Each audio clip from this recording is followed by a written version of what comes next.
It's getting around Christmas time, and I make a lot of Christmas ornaments. And one of the ones I make is just called a hollow sphere ornament. It's nothing more than a hollow ball with a finial on that. Can be any size. These are about 2 inches. This one runs a little bit bigger, maybe 2.5, 2.75, 3 inches. And I'll do the ball and hollow it and in the finial and show how I assemble them tonight. Thank you, sir. All right. Hey, Walt, real quick, just a little bit of housekeeping here. So I'm going to mute everybody, and then I'm going to need you to unmute yourself. All right. Okay. And muting all. Okay, we're unmuted. I should be unmuted. Good. Right now you are. All right. So we start this with a cube of wood. The squarer it is, or the more cube it is, the better it fits in the chuck because we're not putting a tenon on it. The end grain is facing the tailstock. And I'm just going to capture that in there like that. Walt, do you have a video director with you tonight?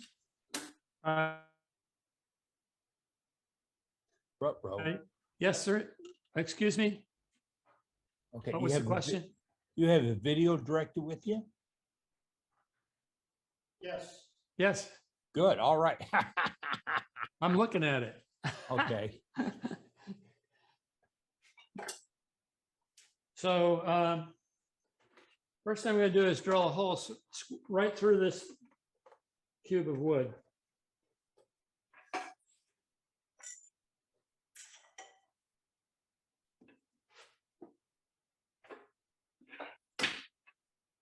We're in Tom Kinney's shop, which is a beautiful shop.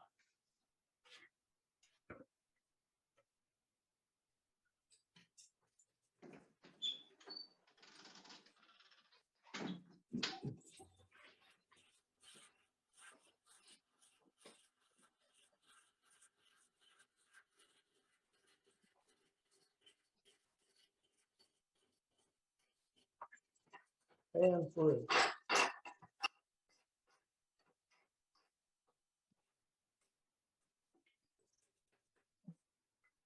What size hole is that, sir? It's a 1/2 inch hole, and the block's about 2.5 inches. This one, actually, I have a ruler here. If you can find it, there it is.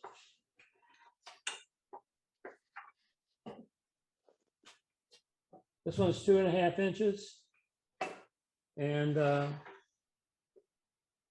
going to make a mark.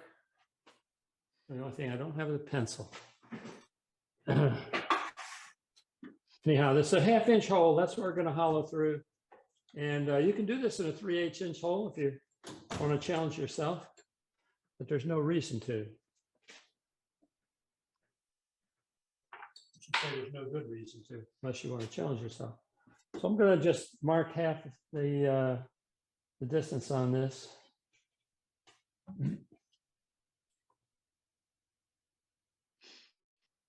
Give myself an idea. 1.5, 1 3/4. Right there.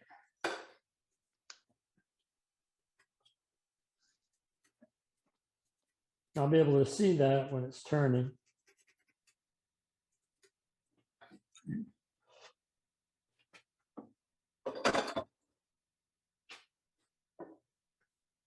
And what I'm going to do now is I'm going to round off 1/2 of that, this front half.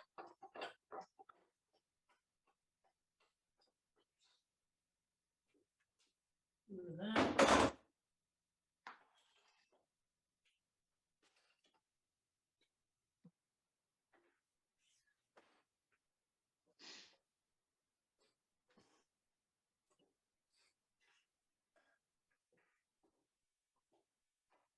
I'm using a 3/8 inch spindle gouge. And basically I'm making a bead.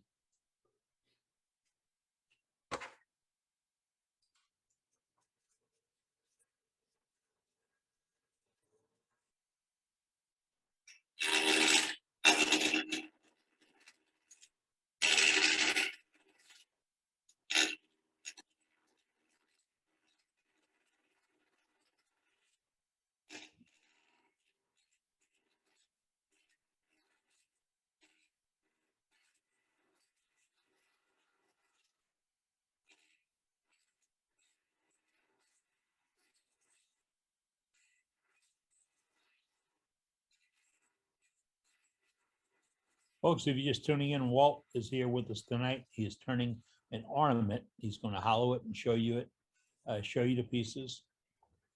All right.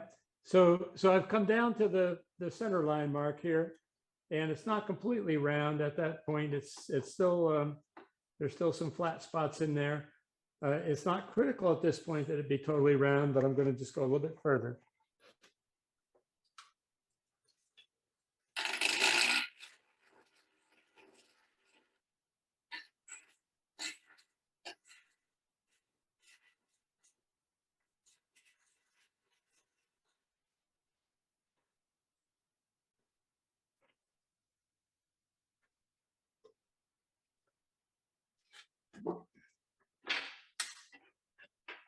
I'll round off this edge.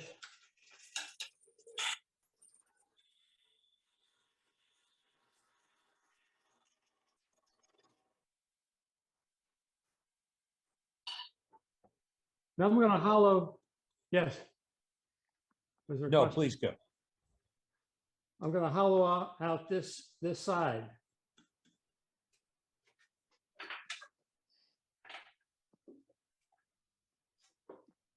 And when I use the hollow on something this small, is a little Sorby swan neck tool.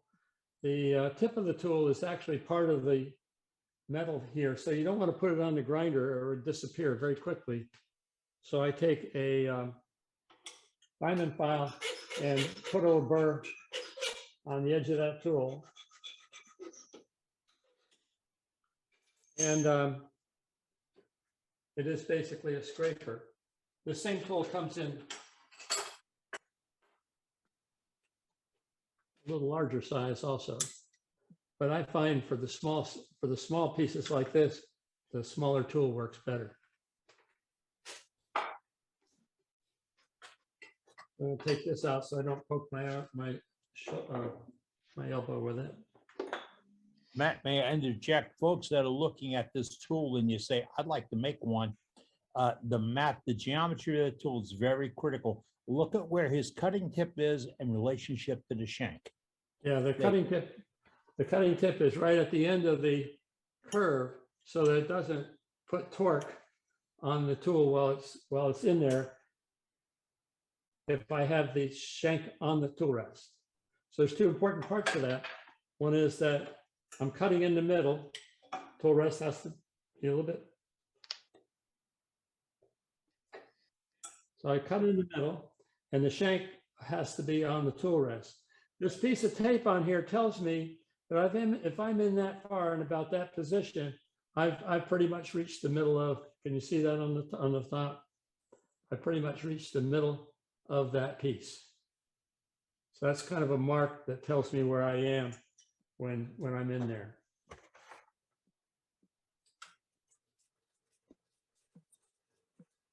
Speed, please.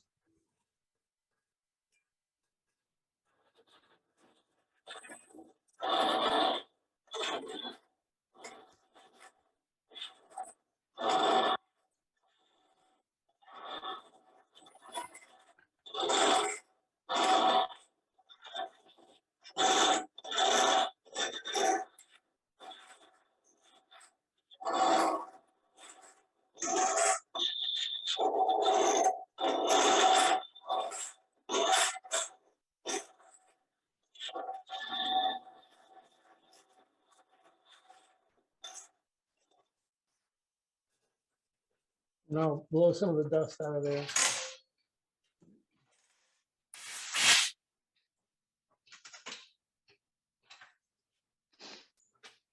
Question about turning speed, it's about 700. A question about turning speed, estimated around 700 to 900, somewhere in there. It doesn't have an RPM meter on this machine, but I don't pay much attention to RPM meters anyhow. I just kind of pick the speed that works for me, and not too fast, not too slow.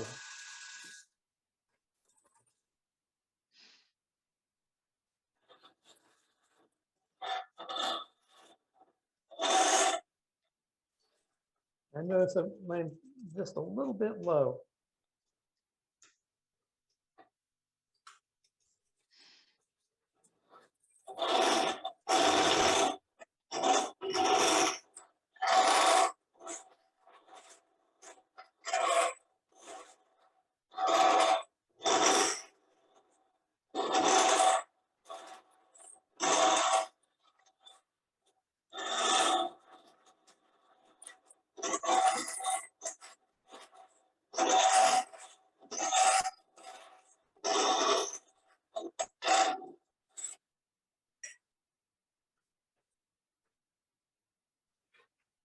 Now I have a little spring gauge here that this space is a 1/2 inch.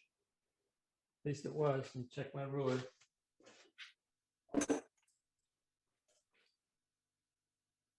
Yep, still 1/2 inch. So if I put this in here, I can kind of gauge. If that's a 1/2 inch total, I guess I'm down to about a little less than a quarter, or about a 1/4 inch. That's my thickness so far. Hey, folks, those gauges are gonna be in our fall catalog. You gotta have a coat hanger in order to make one of those. Hey, don't give away the secrets. Do you even find one that's not plastic anymore?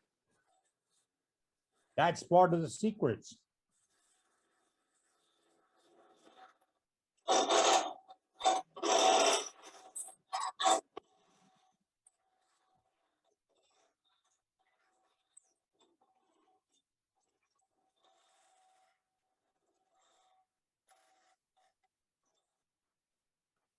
And one of the questions generally is, well, how thin do you have to make it? Well, you want to take the weight out of it as much as you can, but nobody's ever going to be able to see inside this thing, so they will not know. So suit yourself.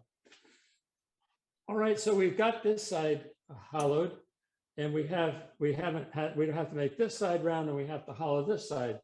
And so the question comes, well, how are we going to hold it in the chuck if this is round like that? And what we're going to do is we're going to put it into a jam chuck.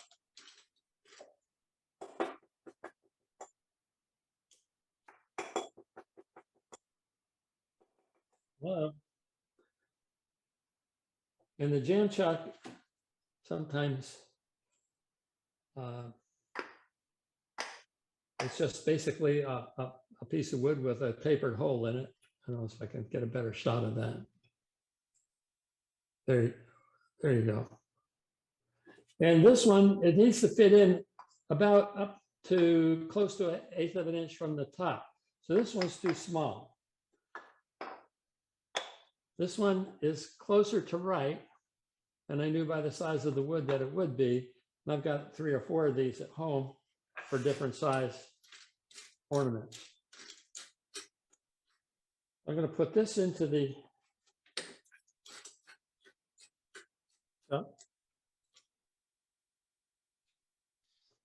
we'll bring up the tailstock. So where do you find the scrapers at? Where do you find what? The scrapers that you're using? This is a Sorby tool.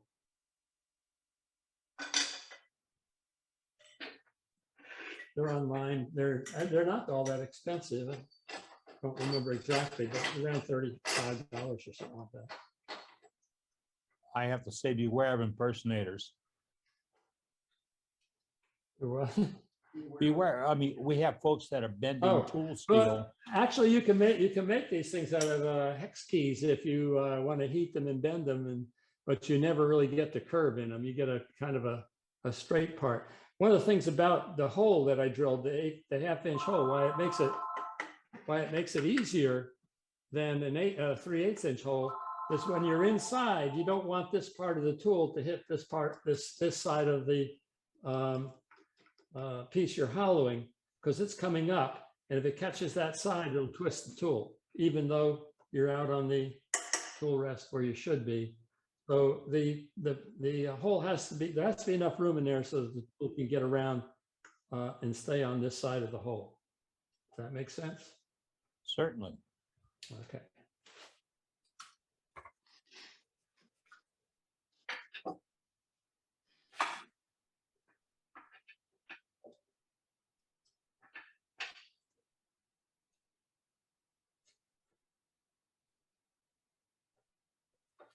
I'm going to go back to my spindle gouge and make this round.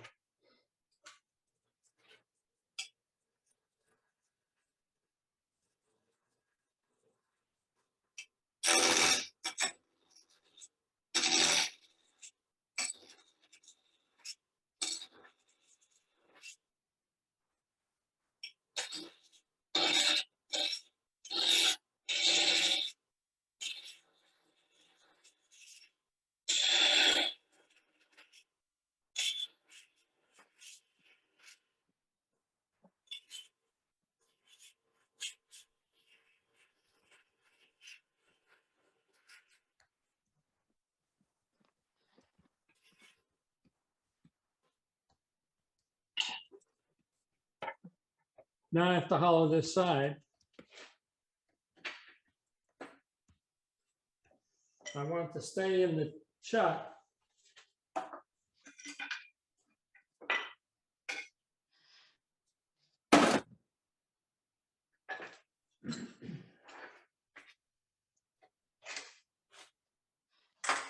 I'm going to give it a wrap with the lead blow hammer. And that will set it chuck so I can hollow the other side. Okay, the first one I asked what weight hammer it is goes away. Excuse me? First one that asked what weight hammer it is has to go away. Yeah. Somebody asked what the weight of the hammer is. Oh, the weight of the hammer. Oh, no. It's a Harbor Freight dead blow hammer. All right, so again, I want to get the tool out so that it's resting on the straight part of the shaft. And I'm just going to go and hollow this part. And the general question is, well, what happens when it comes out of the chuck? Well, it just kind of stays on the tool usually. If not, it falls on the floor. We'll see what happens.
That should pretty much do it. Let's see what it looks like.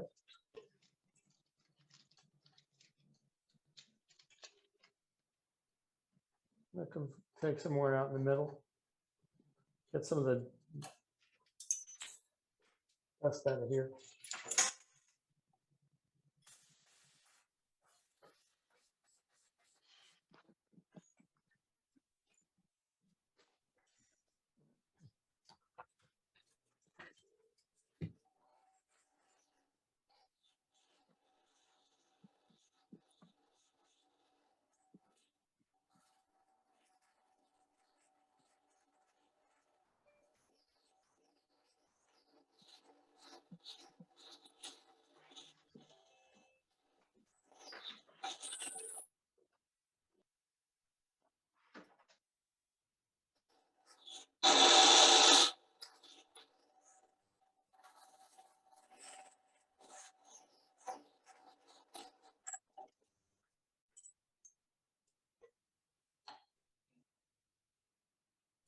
Looks pretty even to me.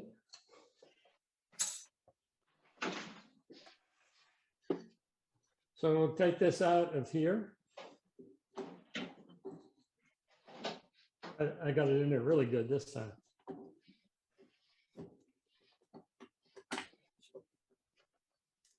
There it goes.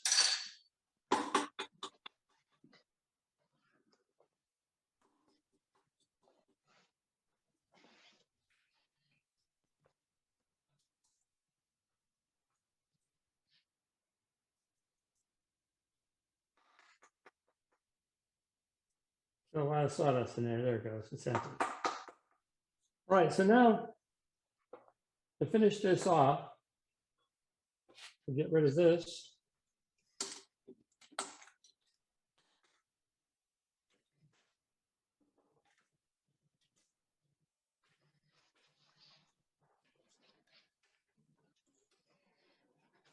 While And- Walt's coming at the plate, point out, look at his tool rest and to see that part that's right above the base on his tools on the shaft.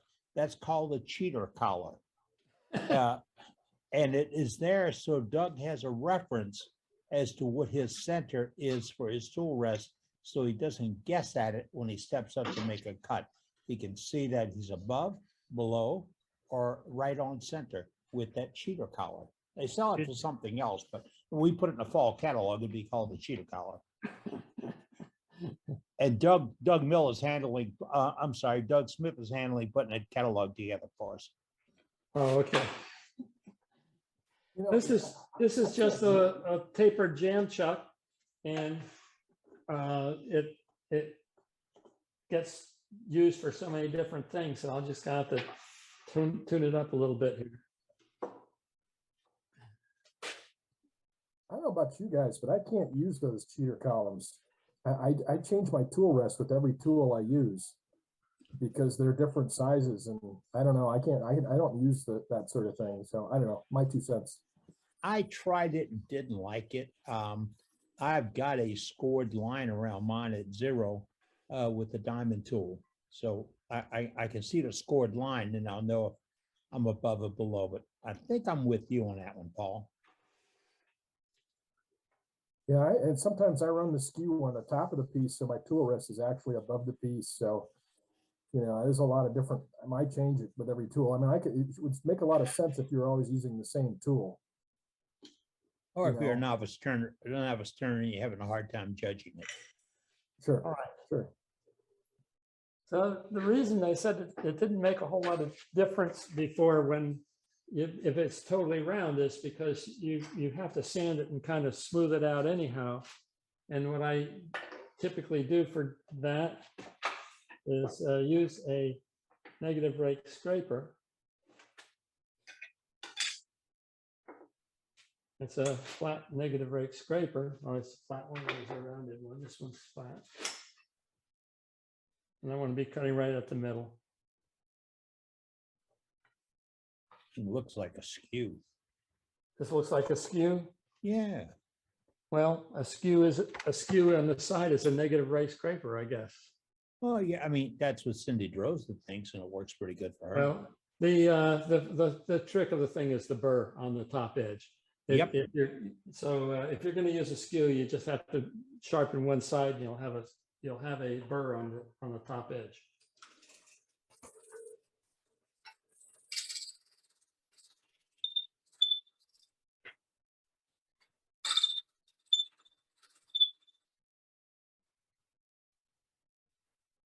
I got this locked in. There we go.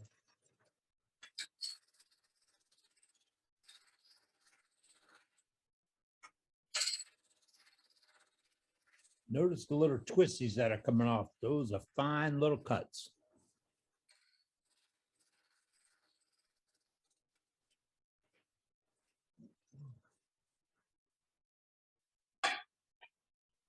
I'll obey all the rules and stop the lathe while I'm moving the tool rest.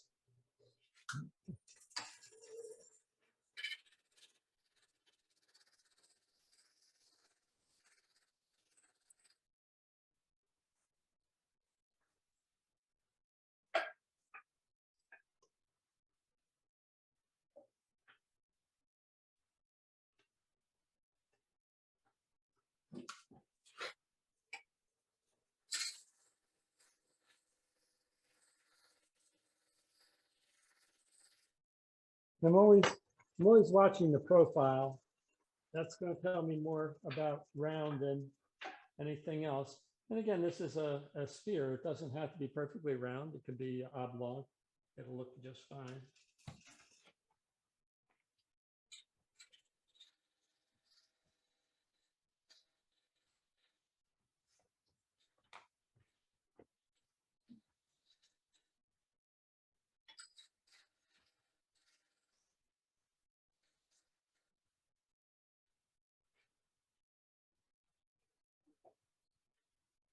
And normally I go ahead and sand this starting with 120, 240, 320, 400, 600.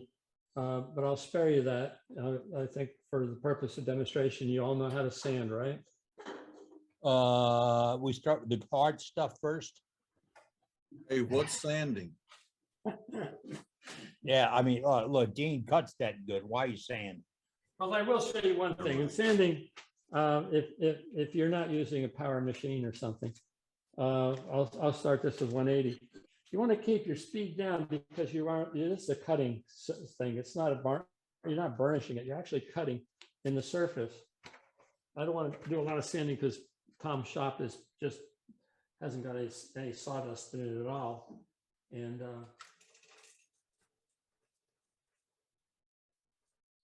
but if you keep that speed down, it really cuts through that very quickly.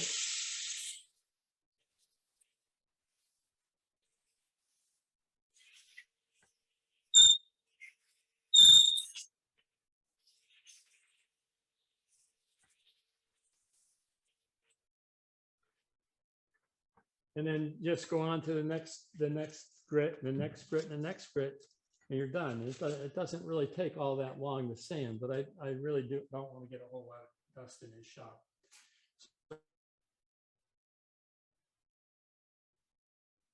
So I'm going to call this part done and move on to the next part, which is the finial.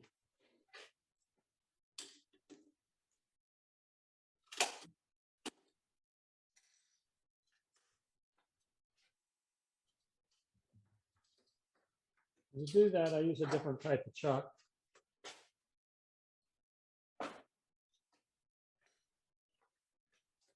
It's a spigot chalk, or some people call them spigot chalks. I've seen them called other things. But basically, it has long jaws.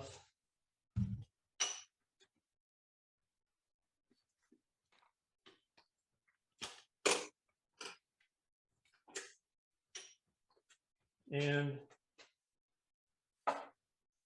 for a finial of a 2-inch sphere, I generally use a 6-inch piece of wood.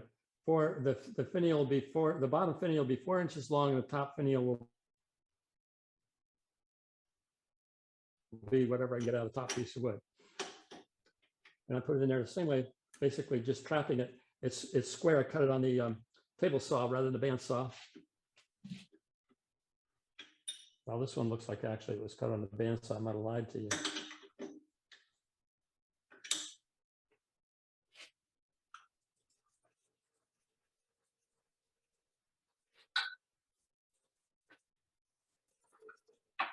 Now, pardon me, I'm going to interject. If you think there's some wobble in about a minute, you won't think about that wobble. I'm sorry, I didn't catch that. If someone sees that it's a little bit off center and there's a little wobble to it, but in about 1 minute, that wobble that you have will not matter. No.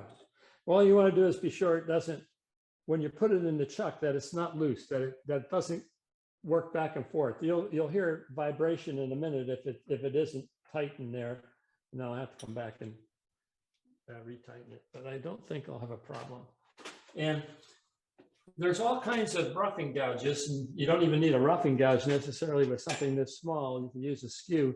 But the first thing I do is I taper it from the part where I want to end the thing down to the bottom. So this is 4 inches long from here, from this mark down to here. I don't know if you can see the mark on the screen. It's showing up quite nicely. Is it? Okay. There you go.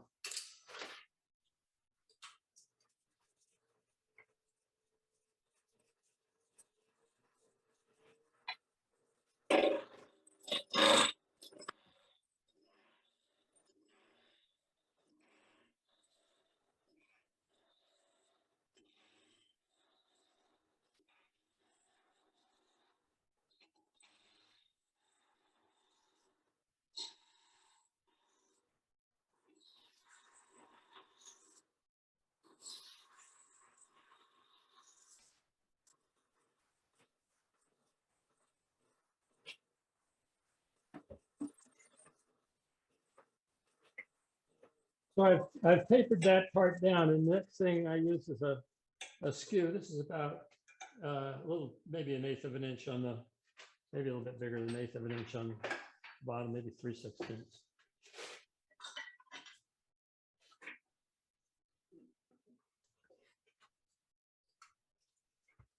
And I'll just form the finial.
You gotta get the bevel on the wood before you let the cutting edge hit the wood.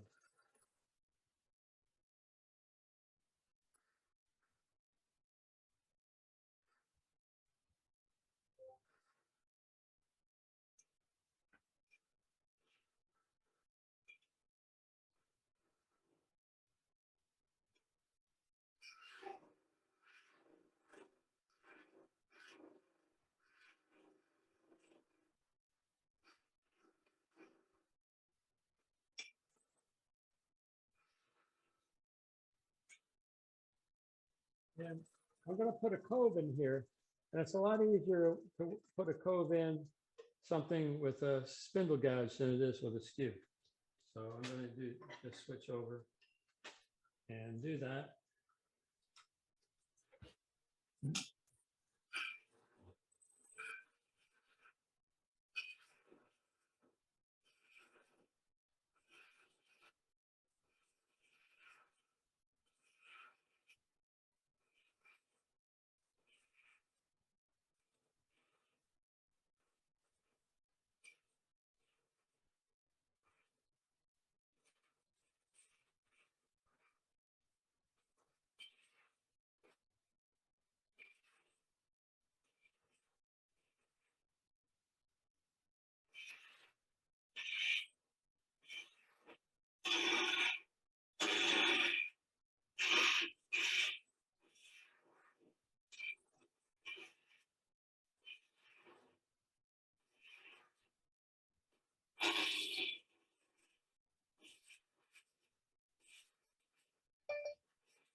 So basically I have my finial form, and I just need to put a tenon on it that will fit into the hole in the sphere.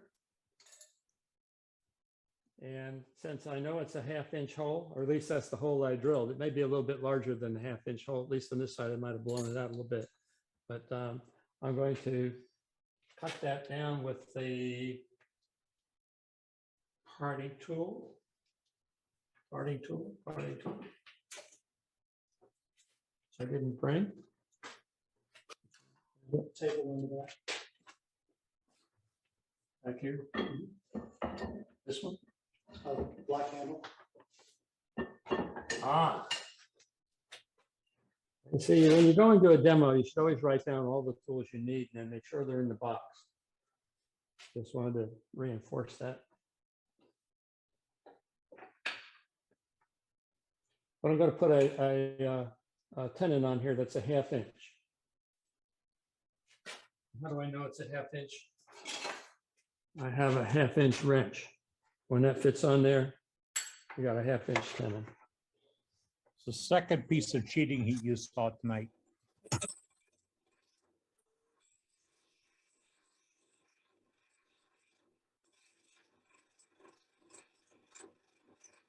It's not cheating, it's called being smart.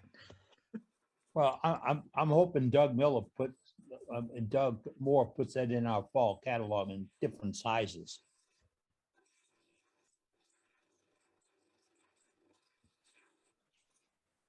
I'm sure getting blamed for a lot of stuff tonight. Get what you earn. What? Seemed like they were lacking last week, Doug. Yeah. Right, so the tool is sharpened on the edge. There's my 1/2 inch.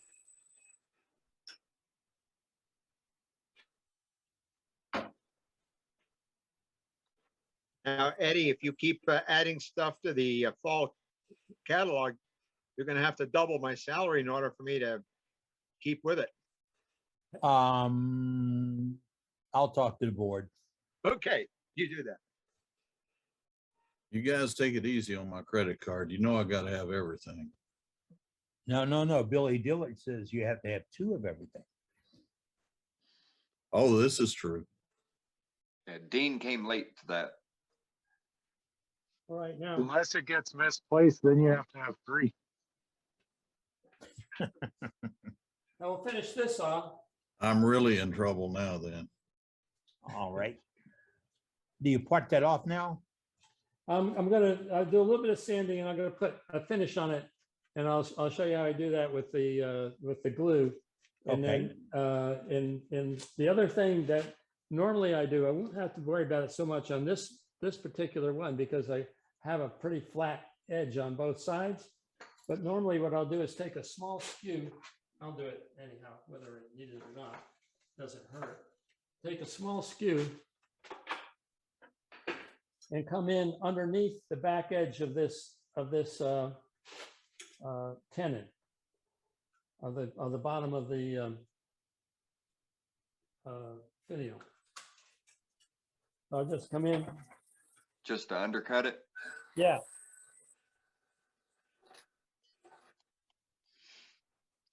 And that will let it sit flat on the round surface. Otherwise, you have to flatten off the top surface. You can do that too on a sander. Just take and sand it flat, and then the flat will sit on the flat.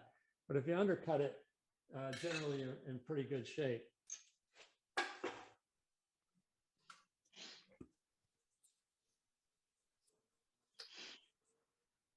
I heard that referred to as cupping at an AAW program or SWAT program. And then I was with Alan Lacer when 2 guys came up and said, looking for a cupping skew. Talk about screw up Alan. Marketing. Oh, yeah.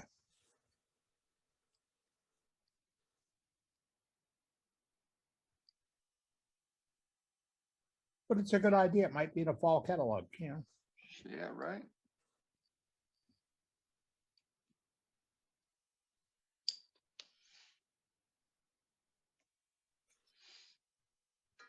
Okay, Maybe the winter for your toolbox, the next thing that's really expensive and you have to go out and really work at it.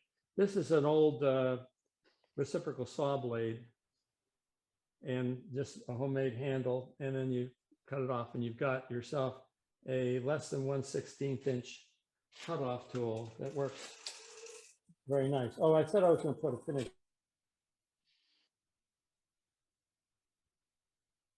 on it.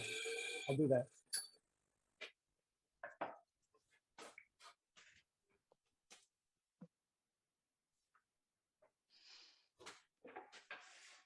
And then when I do make Christmas ornaments, I make a lot of finials and do that all in one sitting and make a bunch of finials. And then I'll make a bunch of squares and do those. And then later on, when I put it together,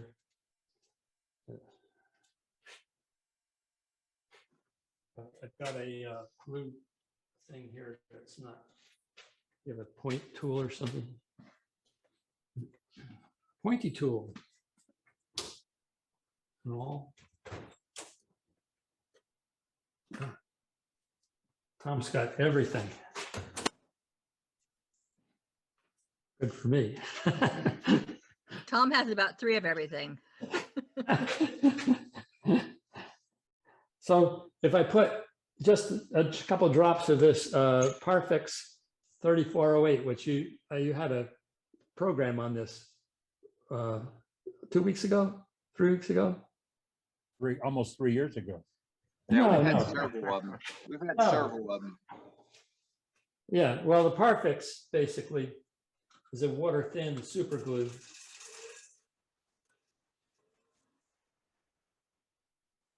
You don't want it to be thrown it at you and just come along the.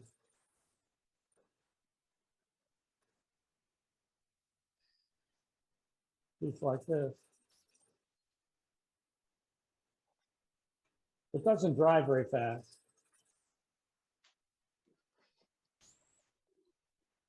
Gives you some working time. Well, yeah, a lot of working time, but it actually sinks into the grain of the wood very nicely. And then the second coat, you can buff out, and it's unbelievable to me how fast it is compared to other like spraying and polyurethane and lacquer and all that other kind of stuff. If you use it, so this is ready for pretty much ready for the second coat now.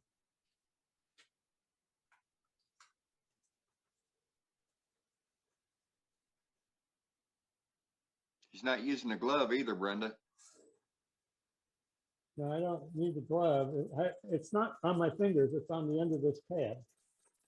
Yeah, we've all heard that one. And look at Brenda. She's got a half a roll of paper towel stuck to her hand. The thing that we used to have a phone that took your fingerprint, and I could never get it to turn on. As a matter of fact, I've had that trouble this week. Oh yeah. Yes, had too much glue on my thumb and the iPad will not open. Yes, thanks, name. Yeah. All right, I'll cut this off.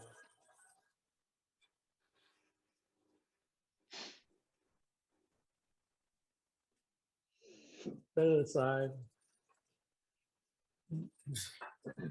Now I have to do the top finial, and I have my 1/2 inch already marked out here because I cut it off a little bit short. So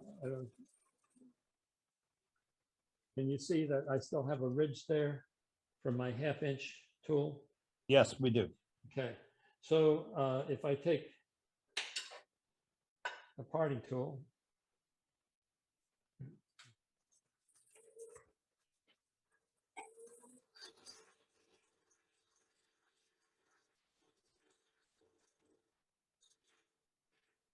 that ought to fit. I'm going to give myself a little bit more room on the. I'm going to pull this out of here a little bit.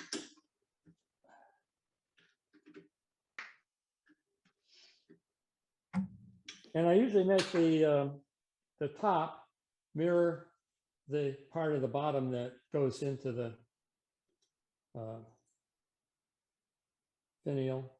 So it's basically just going to be a little OG curve here to the top.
And I would sand that, and then, of course, I haven't finished this, so because I'm not going to do a lot of sanding, but I'll finish it at home. But that should fit onto there. It's a little bit tight, so I'll just cut it a little bit.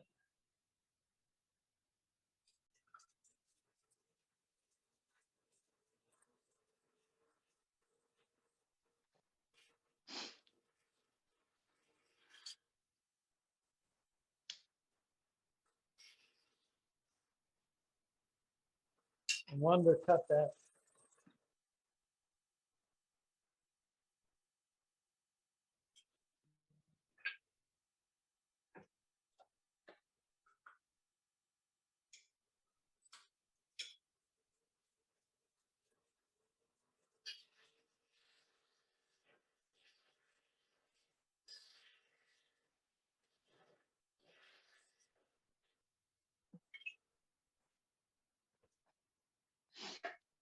And then the final part is I assemble it on the lathe, and that way I've got a nice straight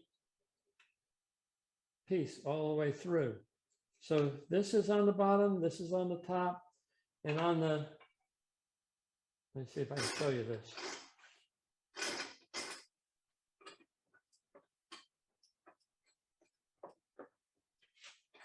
I drilled a hole in the top of the cone, 1/8 inch hole.